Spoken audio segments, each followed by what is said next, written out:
누가복음 19장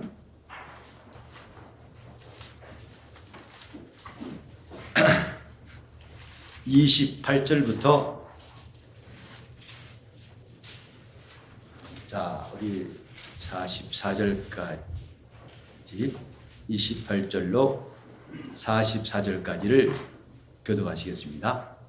예수께서 이 말씀을 하시고 예루살렘을 향하여 앞서서 가시더라. 강남한 산의 벳바게와 베다니에 가까이 왔을 때에 제자 중 둘을 보내시며 이르시되 너희 맞은편 마을로 가라.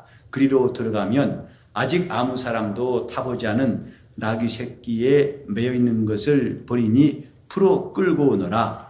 만일 누가 너희에게 어찌하여 푸느냐 묻거든 이렇게 말하되 주가 쓰시겠다 하라 하시매 보내심을 받은 자들이 가서 그 말씀하신 대로 만난지라. 나귀 새끼를 풀 때에 그 인자들이 이르되 어찌하여 나귀 새끼를 푸느냐 대답하되 주께서 쓰시겠다 하고 그것을 예수께로 끌고 와서 자기들의 겉옷을 나귀 새끼 위에 걸쳐놓고 예수를 태우니 가실 때에 저희가 자기의 겉옷을 길에 펴더라. 이미 감람산에서 내려가는 편까지 가까이 오심에 제자의 온 무리가 자기의 본 바 모든 능한 일을 인하여 기뻐하며 큰 소리로 하나님을 찬양하며 가로되 찬송하리로다.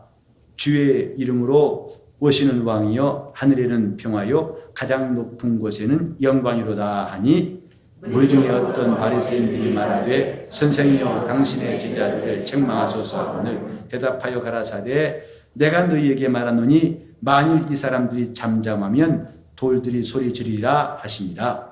가까이 오사 성을 오시고 우시며 가라사대 너도 오늘날 평화에 관한 일을 알았다면 좋을 뻔하였거니와 지금 내 눈에 숨기웠도다. 날이 이를지라 내 원수들이 도성을 쌓고 너를 둘러 사면으로 가두고 또 너와 및 그 가운데 있는 내 자식들을 땅에 메어 치며 돌 하나도 돌 위에 남기지 아니하리니 이는 권고받는 날을 네가 알지 못함을 인함이니라 하시니라.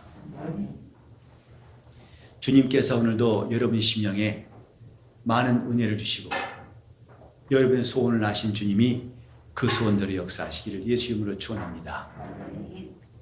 주님께서 우리를 향하신 마음이 어떠하실까? 주님께서 자기를 사랑한 자들에 대한 관심이 과연 어떤 것일까요? 이 세상에 있는 자기 사람들을 그는 끝까지 사랑하시더라고 했습니다.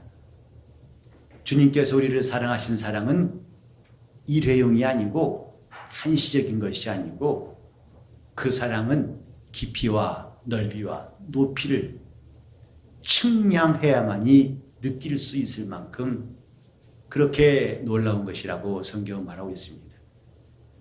우리는 이것을 얼마나 시인하는가, 얼마나 이 사실을 우리가 받아들이는가, 여기에 믿음의 분량이 있습니다.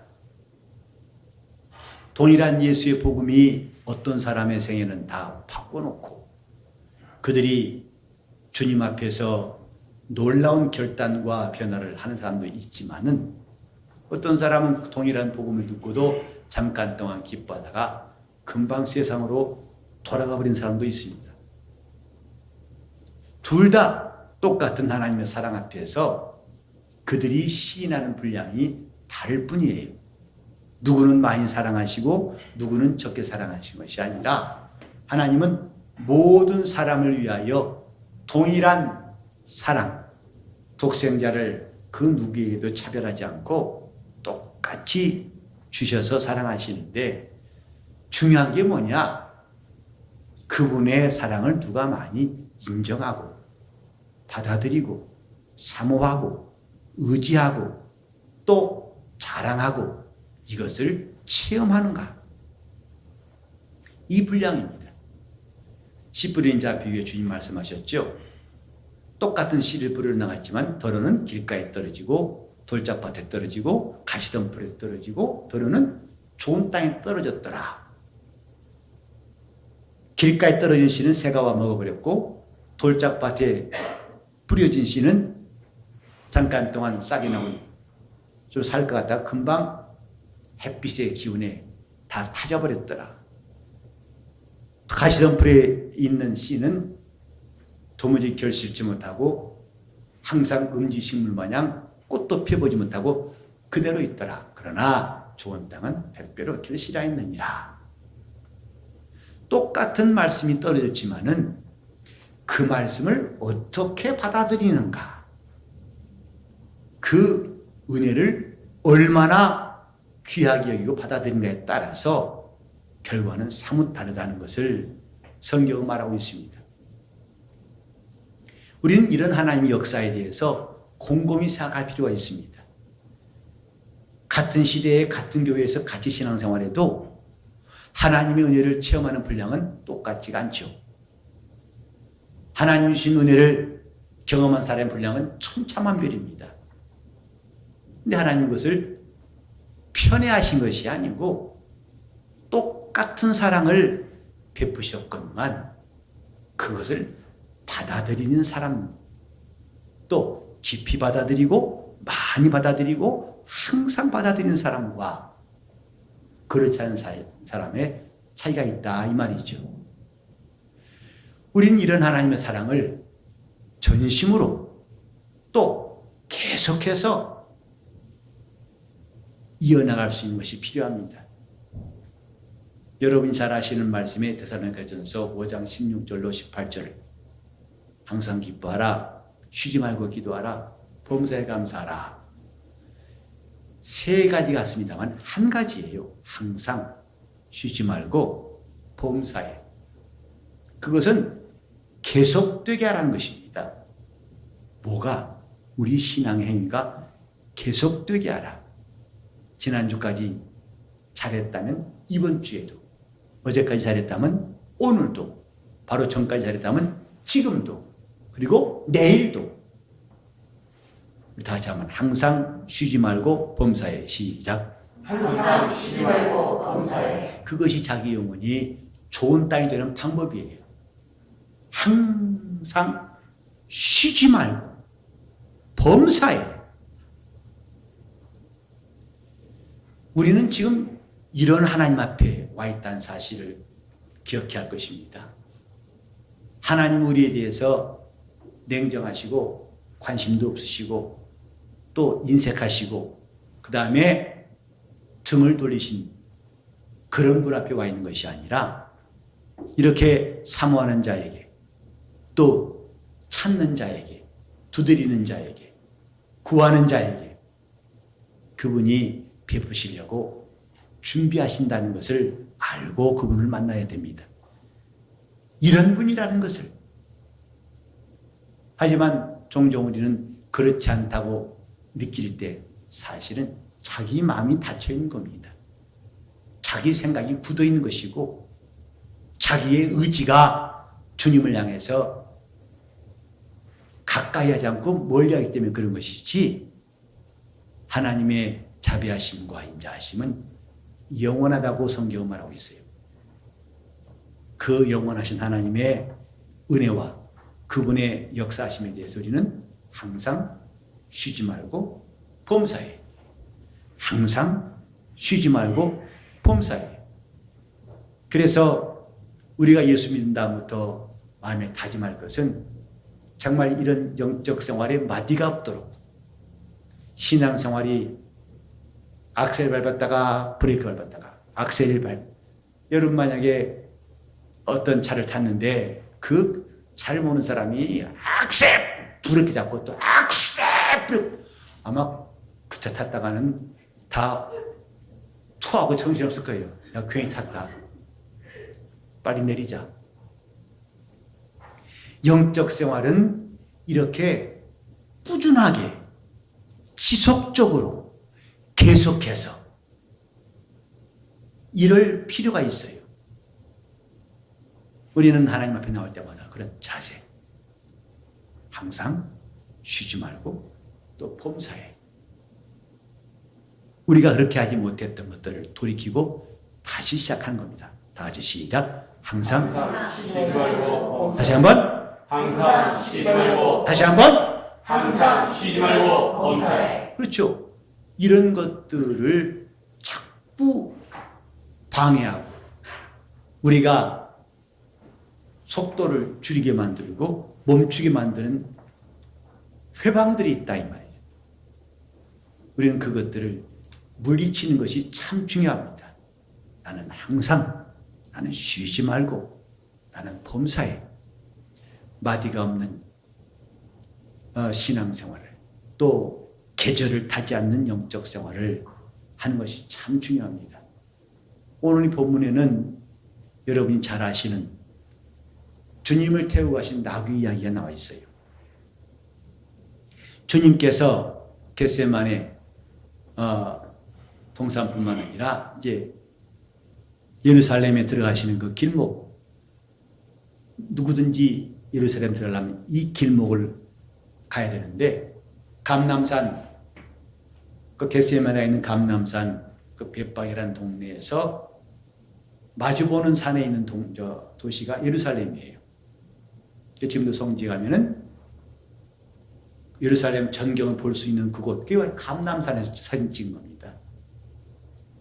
그런데 거기서 예루살렘 가려면 저 골짜기까지 내려갔다가 다시 올라가야 되는, 그래야 예루살렘 성에 들어갈 수 있는데 바로 이 감람산 벳박에 오셨을 때에 주님께서 두 제자를 보내시면서 저 물동이를 지구한 사람을 쫓아가서 바로 이제 나귀가 있는 것을 발견하고 그것을 데리고 와라. 그것을 데리고 와라 말씀하셨어요.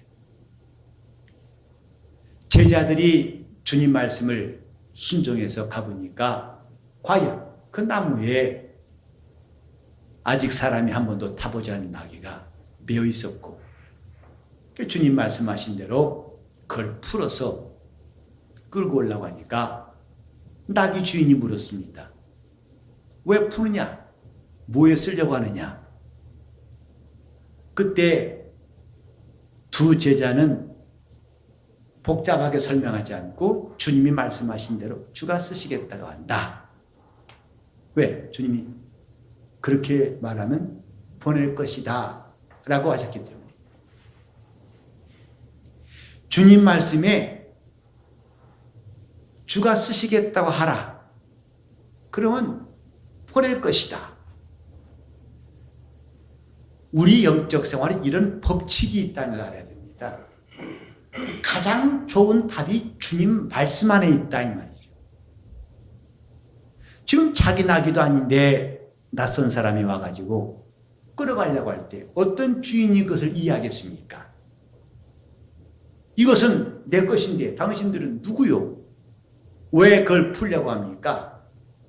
그때 이 제자들은 자기들이 갖고 있는 부구한 설명과 방법을 동원해서 설득을 하지 않고 주가 말씀하신 대로 말했어요. 주가 쓰시겠다고 한다. 이 사람은 자기가 이해할 수 없는 말을 듣고 그 나귀를 내어 주었어요. 주가 쓰시겠다고 한다. 사실 이런 말을 듣고서 자기 나귀를 속히 내줄 사람은 대단히 적을 겁니다. 누가 내주겠어요?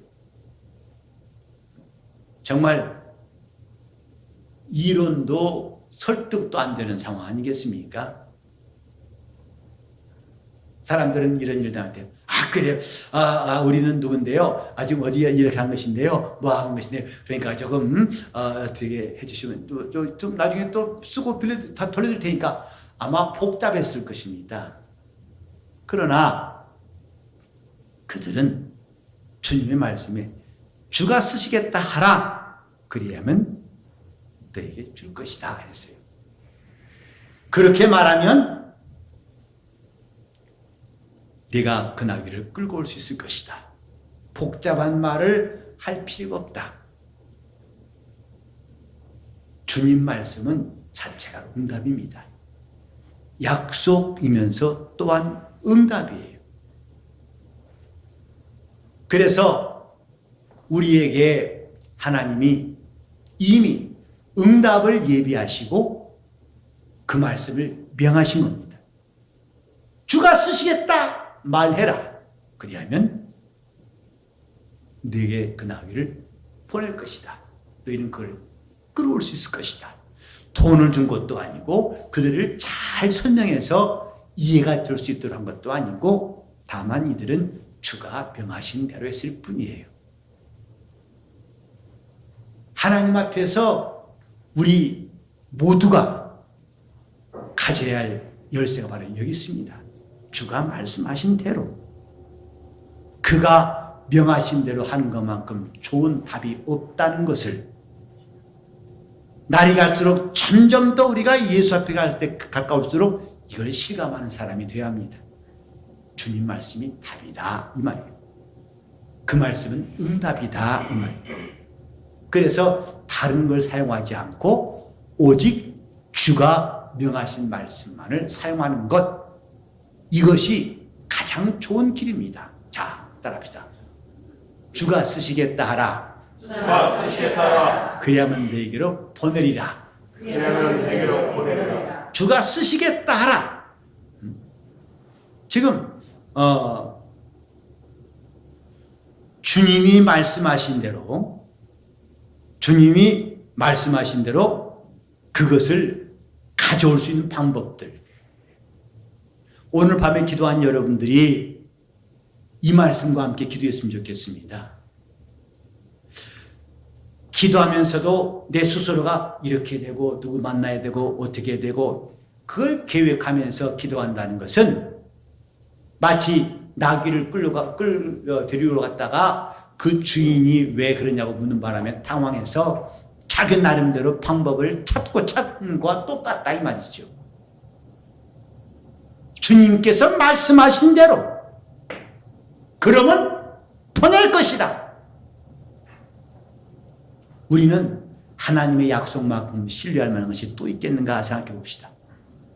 그분 약속만큼 우리에게 기가 막힌 답이 또 있을까 하고 생각해 보세요.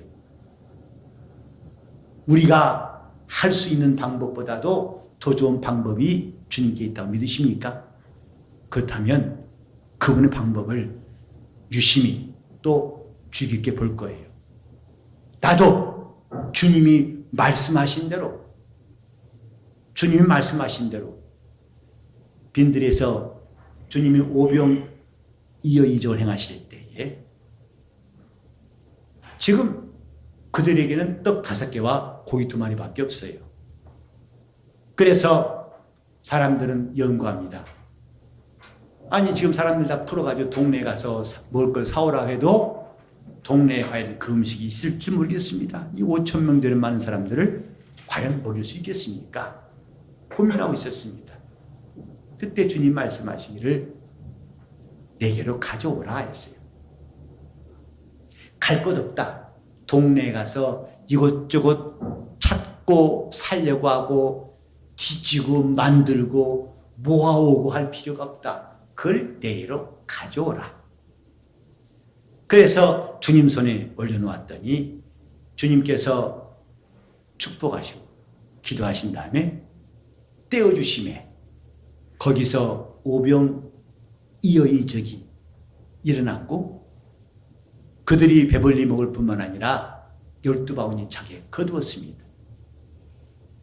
방법은 주님께 있습니다. 우리는 이것을 좀 어린아이처럼 그대로 믿었으면 좋겠어요. 내가 지금 이렇게 해보겠다 저렇게 해보겠다는 방법이 참으로 어리석다는 것을 깨달은 사람들은 주님이 해주신 방법을 택할 것입니다. 가져와라. 갈 것 없다. 가져와라. 주님의 말씀 자체가 답이에요. 주님께서 풍랑이로 걸어오시니까 한밤중에 갈릴리 바다의 풍랑 가운데서 매우 위태롭게 고생하던 사람들이 깜짝 놀랐어요. 주님이 걸어오시니까 유령이다 하고 놀랐습니다. 그때 베드로는 말했어요. 주여, 나의 주님이시여든 나를 명하여 물 위로 오라 하시옵소서. 당신이 누굽니까? 야, 후레쉬 비춰봐. 저 맞나? 누구지? 많이 본 것 같기도 한데. 영광이 아니라 베드로는 주님이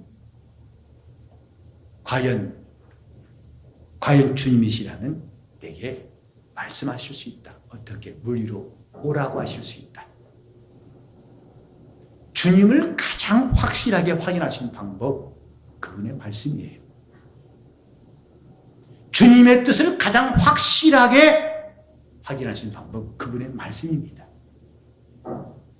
우리는 여러 가지로 신앙생활에 어려움을 당할 때가 있고 갈등할 때가 있습니다. 이렇게 할 것인가, 저렇게 할 것인가, 가야 할 것인가, 멈춰야 할 것인가, 해야 할 것인가, 말아야 할 것인가. 그때 우리는 가장 확실한 답은 주님의 말씀이 있어요. 이런저런 조건들을 다 마치 침미할 때 다 물속에 장사 지는 것처럼 이런 거 따지고 저런 거 따지고 뭐하고 이런 것들 전부 다 땅에 묻어버리고 물에 묻어 장사 지낸 다음에 주여 내게 말씀하시옵소서. 주님 말씀만이 풍랑을 잠잠케 하시고 빈들에서도 오병이어적을 베푸시는 놀라운 약속이 있으니 주님 말씀만이 답입니다. 내 마음에는 오직 주의 말씀만 떠오르게 하소서. 그 말씀이면 족하겠나이다. 지금 우리는 낙이 주인하고 흥정한 사람도 아니고 그 사람과 기싸움하는 것도 아니고 그 사람과 다투는 것도 아니고 훔쳐오는 것도 아니고 그 낙이 주인에게서 나귀를 난생 처음 본 사람이지만 그 사람에게서 그 소유인 나귀를 끌고 오는 방법, 주님 말씀입니다. 이 밤에 주님 말씀이 응답인 줄 믿고 주님 말씀만이 내게 들려오고 그 말씀만이 나를 구원하시고 그 말씀만이 내 위기를 극복하게 하시고 그 말씀만이 내 삶의 풍랑을 잠잠케 하시는 답이라는 것을 확신하고 그분의 도움 얻기를 예수 이름으로 축원합니다. 네. 주님이 말씀하신 대로 주가 쓰시겠다 하라. 그리하면 네게로 보낼 것이다. 그들은 자기 방법보다도 주님 말씀에 대한 신뢰가 얼마나 컸던지 주님이 주신 역사를, 그 주님을 저 예루살렘까지 모시고 하는 그 일에 선지자들이 오랫동안 예언했던 말씀을 성취하는 영광의 순간들을 경험했던 것을 여기서 볼 수가 있습니다. 다 같이 합시다. 주님이 말씀하신 대로, 주님이 말씀하신 대로, 주님이 말씀하신 대로, 주님이 말씀하신 대로, 주님 말씀이 답이다. 시작. 주님의 말씀이 답이다. 시작. 주님의 말씀이 답이다. 시작. 주님의 말씀이 답이다. 주님 말씀만이 답입니다. 우리 교회는 오직 그 말씀만을 답으로 삼는 거룩한 성도가 될 수 있기를 예수 이름으로 축원합니다. 오직 가장 확실하고 가장 완전하고 가장 분명한 길은 주님 말씀밖에 없다. 그 말씀이 나를 살리시고 내 앞에 길을 내시고 나를 도우신다는 것. 시간. 그러므로 저 풍랑에 누가 오는지 어떻게 확인할 게 관계없어요. 주님이시라면 나를 명하사 물 위로 오라 말씀하소서. 풍랑 가운데서도 빈들에서도 너 이제 예루살렘을 바로 앞둔 감람산 벳박에서도 아니 우리 삶 가운데서도 주님 말씀만을 답으로 얻기를 바랍니다. 기도하실 때 주님 내 영혼에는 항상 주의 말씀이 쩌렁쩌렁 천둥소리처럼 들려오게 도와주시고 그 말씀이 샛별처럼 내 마음에 떠올라서 그 말씀이 나로 말하게 하시고 가게 하시고 또 듣게 하시고 행하게 하시게 해달라고 통성으로 기도하시겠습니다.